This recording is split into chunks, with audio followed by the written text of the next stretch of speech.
I'm NASA Kennedy's Francisco Martin, and I'm outside KSC taking you inside KSC. NASA's Mars Perseverance rover is getting closer to launch. Engineers and technicians attach the aeroshell backshell to the rover and attach the rover to its rocket-powered descent stage. The rover and descent stage were the first spacecraft components to come together for launch, and they will be the last to separate when the spacecraft reaches Mars on February 18, 2021.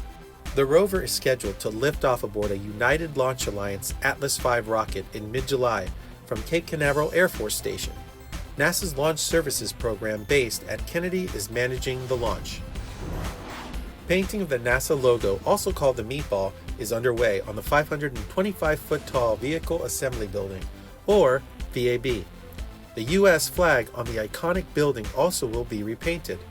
Exploration Ground Systems is overseeing upgrades to the VAB to support the launch of the Space Launch System and Orion for Artemis missions. Under the Artemis program, NASA will send the first woman and next man to the moon. A large majority of the Kennedy workforce continues the job from home.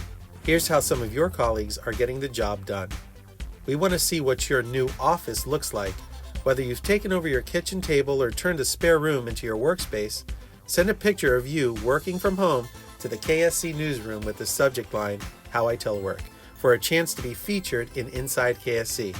Please also include your name and organization when sending the email. For more Inside KSC, check us out on social media or online at nasa.gov/Kennedy.